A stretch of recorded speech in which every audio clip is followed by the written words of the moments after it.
जय श्री राम। आज जो मेरी चर्चा हो रही है आप लोगों के साथ, उस चर्चा का केंद्र है अयोध्या नगरी, भगवान श्री राम का जन्म स्थल। इसी नगरी पे हमारी चर्चा होगी। लेकिन चर्चा का जो विषय है वो आज का नहीं, पौराणिक अयोध्या नगरी का क्या इतिहास है, उसका क्या महत्व है, ये तो महत्व तो सभी जानते हैं, क्योंकि भगवान का वो जन्म स्थल है, भगवान श्री राम ने वहां जन्म लिया है। लेकिन इस नगरी को बसाया किसने? इस नगरी का निर्माण हुआ कैसे? इन सारी बातों पे आज हमारी चर्चा होगी। ये नगरी जो कि 7 नगरियां, जो 7 पूरियां जिनको कहते हैं, उसमें एक अयोध्या नगरी है। वो 7 नगरी जो हैं उसमें है काशी, मथुरा, कांची, उज्जैन, हरिद्वार, अयोध्या, ये 7 नगरियां हैं। तो इस नगरी का बहुत ही ज्यादा महत्व है, अयोध्या धाम का बहुत ही ज्यादा महत्व है।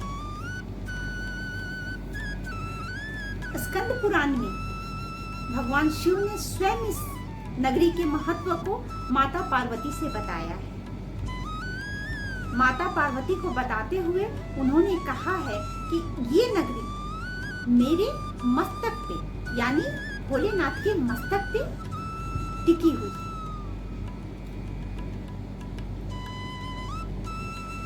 भोले, ये अयोध्या नगरी के बारे में ये भी पुराण में लिखा हुआ है कि जिस तरह से काशी नगरी भोलेनाथ के त्रिशूल पे टिकी है, उसी तरह ये अयोध्या नगरी भगवान विष्णु के सुदर्शन चक्र पे टिकी हुई है। ये नगरी ऐसी है जहाँ श्री राम यानी विष्णु और भोलेनाथ दोनों ही निवास करते हैं। तो इस नगरी का निर्माण कैसे हुआ, अयोध्या नगरी का निर्माण कैसे हुआ, ये बात आती है। तो पौराणिक जो कथाएं हैं, जो पुराणों में वर्णित है, उसके अनुसार जब ब्रह्मा जी के पौत्र मनु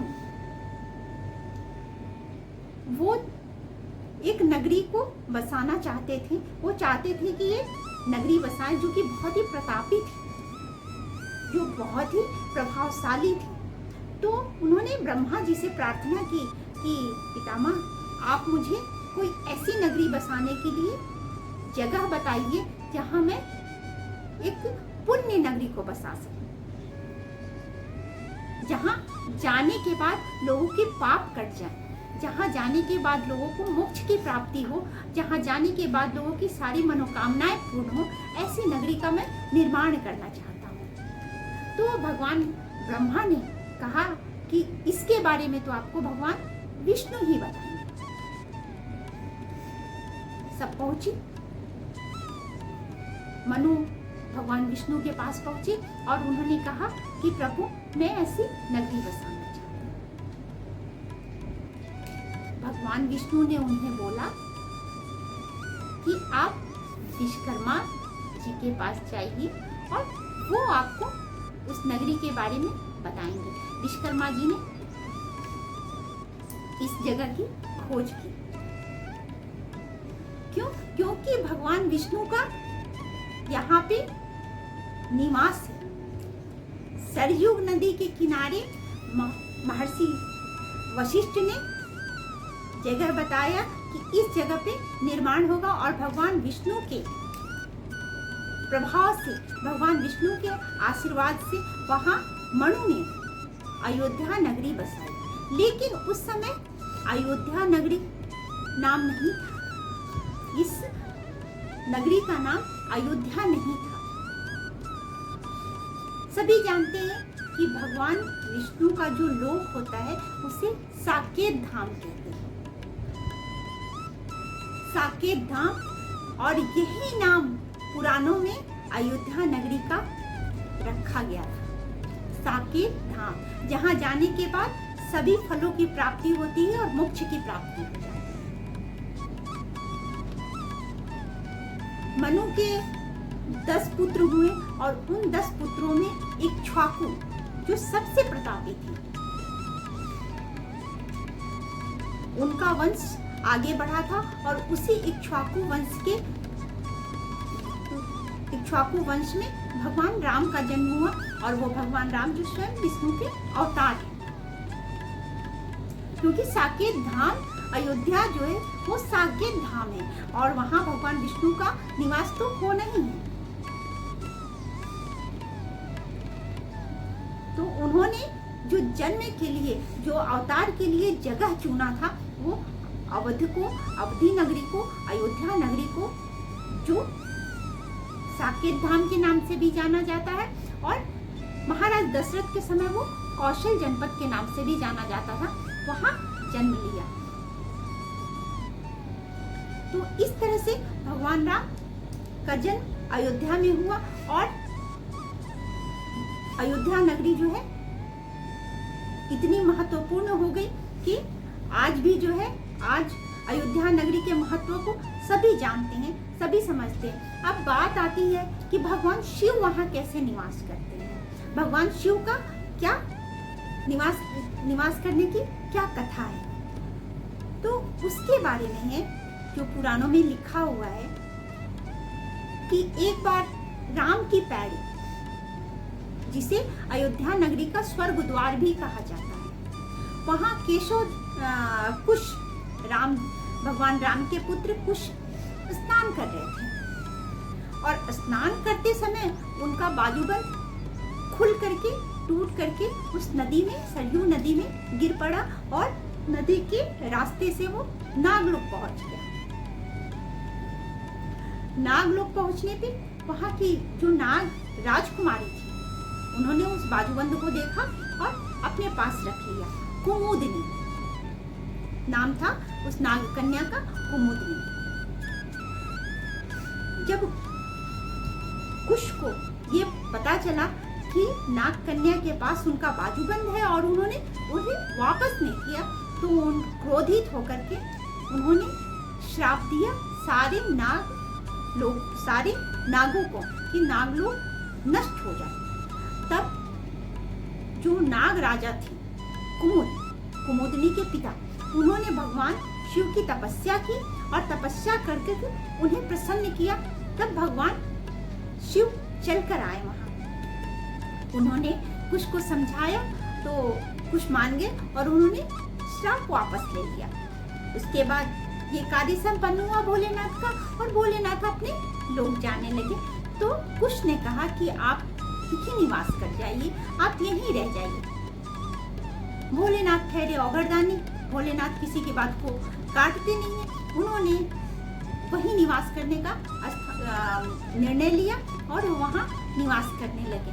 क्योंकि वो नागों को श्राप से मुक्त करने के लिए, उनकी रक्षा के लिए आए थे, इसलिए उन्हें नागेश्वर नाथ के नाम से जाना जाता है। वो नागेश्वर नाथ ज्योतिर्लिंग के नाम से वहां अयोध्या में स्थापित हो गए।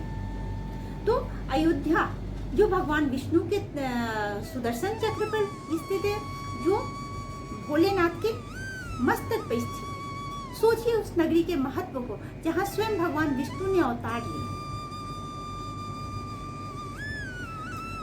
अब जो भी जन अयोध्या नगरी को जानते हैं, जो भी वहां गए हैं, उन्होंने मणि पर्वत का नाम जरूर सुना होगा।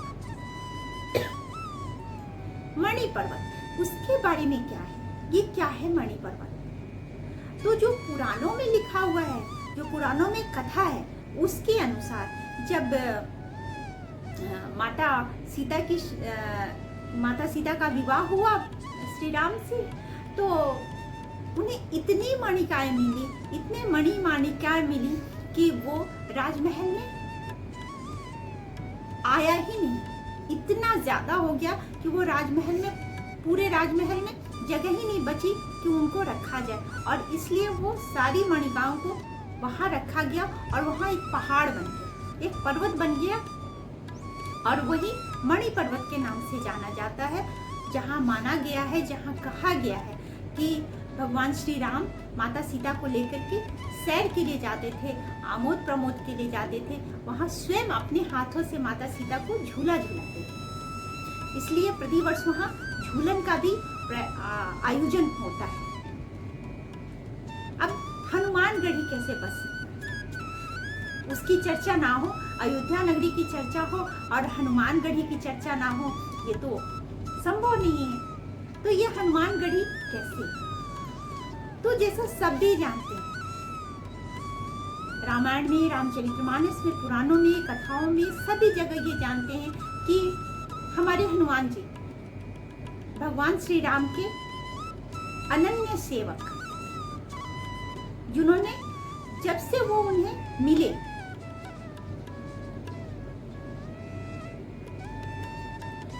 सुग्रीव के साथ जब मित्रता हुई थी, उस समय से लेकर के वो निरंतर भगवान राम के साथ रहे और राम की सेवा में उन्होंने अपने जीवन को लगा दिया। सीता माता की खोज, रावण के साथ युद्ध, अयोध्या की तरफ वापसी, ये सारी कुछ। तो उस सब में हमारे हनुमान जी भगवान राम के साथ रहे।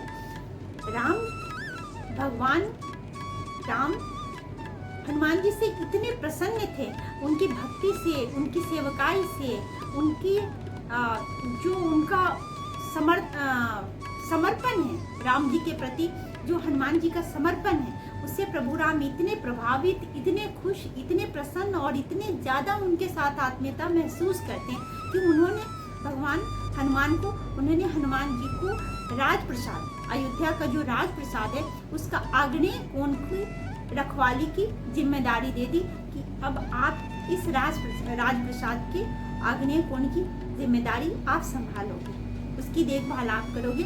और वहीं से हनुमानगढ़ी का निर्माण हुआ, वहीं हनुमान जी आकर के निवास करने लगे। तो अयोध्या नगरी के महत्व को देखिए, जहाँ भगवान विष्णु, जहाँ भगवान शिव, जहाँ हनुमान जी। तो इस नगरी में जाने के बाद तो सारे पापों का नष्ट होना